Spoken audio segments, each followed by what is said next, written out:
BNP চাইলেও পুরনো রাজনীতি থেকে বের হয়ে আসতে পারবে না, তার দল ভেঙে যাবে, পারবে না। ইভেন এনসিপি আজকে যে কারণে বলছে, এনসিপি এখন পর্যন্ত পলিটিক্সটা ফুল ফেজ শুরুই করে নাই, এই জন্য সে বলতে পারছে। কিন্তু এটা তো সত্য কথা, আওয়ামী লীগের পুনর্বাসন ছাড়া এনসিপির পলিটিক্স দাঁড়াবে না। বিএনপি যখন সাইজ হয়ে যাবে মোটামুটি, সেটা ইন্ডিয়ার মাধ্যমে হোক, এজেন্সির মাধ্যমে হোক, XYZ আরো অনেকের মাধ্যমে হোক, এরপর এটা জামাতের উপরে আসবে। তো বিএনপি যে কয়দিন পারলো তো পারলো, জামাত পারবে না 3 দিনও। এরপরে চূড়ান্ত খেলাটা হবে এনসিপির সাথে। সম্ভবত এই জুলাই থেকে আগামী 6 মাস হোক, 1 বছর হোক, বাংলাদেশ প্রচন্ড ক্রাইসিসের মধ্য দিয়ে যাবে, প্রচন্ড। এবং এই ক্রাইসিসটা আজকে বিএনপির যেই ক্রাইসিসের মধ্য দিয়ে শুরু হচ্ছে, আমরা এটা ভাবার কারণ নাই যে এইটা থেমে গেলে ক্রাইসিসটা এখানেই থেমে যাবে। এটা বিএনপির সাথে ঘটবে, এর কিছুদিন পরে বিএনপি যখন সাইজ হয়ে যাবে মোটামুটি, সেটা ইন্ডিয়ার মাধ্যমে হোক, এজেন্সির মাধ্যমে হোক, XYZ আরো অনেকের মাধ্যমে হোক, এরপর এটা জামাতের উপরে আসবে। তো বিএনপি যে কয়দিন পারলো তো পারলো, জামাত পারবে না 3 দিনও।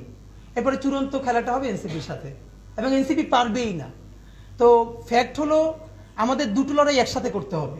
আমরা কোনো রাজনৈতিক দলকে এককভাবে এই দেশকে বর্গা দেই নাই। যারা আজকে বিএনপির বিরুদ্ধে বলছে তাদেরকে একটু ভাই মনে করাই দিয়েন, তারেক রহমানের কাছে সবার কিন্তু হাজিরা দেয়া লাগবে। তো তখন আমি বললাম, ভাই এই কথার কারণেই আপনারা ডুববেন। শেখ হাসিনার কাছে এই দুনিয়ার সবার হাজিরা দেওয়া লাগে নাই। এই হাজিরা যে দেওয়া লাগবে এই কথার কারণেই তার এখন দিল্লিতে গিয়ে হাজিরা দেওয়া লাগতেছে। তো শেখ হাসিনার যদি দিল্লিতে হাজিরা দেওয়া লাগে, তারেক রহমানের কাছে সবার হাজিরা দেওয়া লাগবে, এটা একটি স্টুপিড কথা। বরং এই কথাটাই বলতে পারতে হবে, তারেক রহমান যা করেন নাই সেই দায় তার উপরে চাপিয়ে দেওয়া যাবে না। তারেক রহমান যা ভালো করেছেন, ভেরি গুড, সেটা আমাদেরকে বলতে পারতে হবে। প্যারালালি আমরা এই রাষ্ট্র কায়েম করতে চাই, তারেক রহমানও সমালোচনার ঊর্ধ্বে নন, এবং তিনি ভুল করলে তার সামনে বসেই সমালোচনা করে পারতে হবে। এবং সেজন্য আমার রাস্তায় ধরবে কেউ বলবে না যে তারেক রহমানের কাছে কিন্তু আপনার যাওয়া লাগবে। তখন বললাম, ভাই হাসিনার কাছেই তো সবার যাওয়া লাগে না, তারেক রহমান সাহেব তো আরো অনেক পরের কথা। তো এর মানে হলো আমাদের সামাজিক মনস্তত্ত্ব। আজকে যেই সমস্যা বিএনপির, এটা কালকে জামাতের সাথে ঘটবে, পরশু এনসিপির সাথে ঘটবে। কিন্তু অত্যন্ত সচেতন একটা জায়গা আমাদের বোঝা উচিত, আজকে যেটা বিএনপির সাথে হচ্ছে পরশু জামাতের সাথে হবে, তারপরে দিন এনসিপির সাথে হবে, এরপরে পুরো একটা অ্যাপলিটিক্যাল রাষ্ট্র কায়েম হবে। এরপর এখানে আধা সুশীল, আধা এনজিও, ওয়েস্টের অনেকগুলো গ্রুপ মিলে এখানে একটা মানে সুশীল এবং খুবই পশ একটা 1-11 কায়েম হবে। এবং এই যে আলাপগুলো আমরা আজকে করতে পারছি, সেই আলাপটা আমরা করতে পারবো না। তো এই জন্য আমাদের যেটা ভীষণভাবে পলিটিক্যালি কারেক্ট থাকা দরকার, সেটা হলো বিএনপির সাথে আমাদের স্ট্যান্ড দুটো থাকা দরকার। একটা হলো বিএনপি যেহেতু দাবি করেছে সব থেকে বড় দল, সুতরাং সব থেকে বেশি গালিটা তাকে সহ্য করতে পারতে হবে।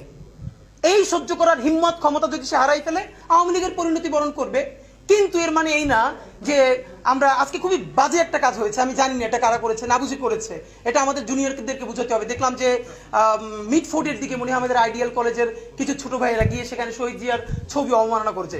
খুবই বাজে কাজ, এই অর্থে বাজে কাজ। এই জন্য আপনার আমাদের বিএনপির এজেন্ট বললে কোনো লাভ নাই। বাংলাদেশ শহীদ জিয়া বিএনপির একক অ্যাসেট না। ইভেন আমরা তো বেগম খালেদা জিয়াকেও বিএনপির একক অ্যাসেট বলি না।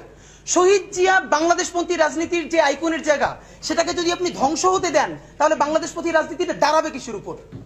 প্রত্যেকটা দেশে পলিটিক্সের জন্য, নেশন বিল্ডিং এ, স্টেট বিল্ডিং এ তার কিছু ক্যারেক্টার দরকার, কিছু আইকন দরকার, কিছু হিরোজ দরকার। তো আমাদের হিরো কারা হবে?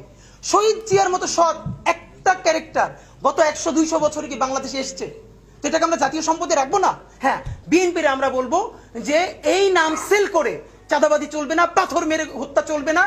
এক সেকেন্ড। এবং অনেকে আমাকে বলেছে জুলাইয়ের স্পিরিট নাই। সেদিন একটা ইন্টারভিউতে আমাকে জিজ্ঞেস করলো, এখন তো প্রাইভেট ইউনিভার্সিটি নামে না। তো ওই দিন যে কথাটা বলেছি, আজকে আমি ভীষণ নিজের প্রতি মানে আল্লাহর প্রতি কৃতজ্ঞ যে আমি এই কথাটা আমার মনে হচ্ছে। আমি বলেছি, দেখেন আবারও যেদিন এরকম কোনো বাজে কাজ হবে, কোনো কারো লিডারশিপের অপেক্ষা না করে প্রাইভেট ইউনিভার্সিটি প্রত্যেকটা নেমে আসবে। And it was happen.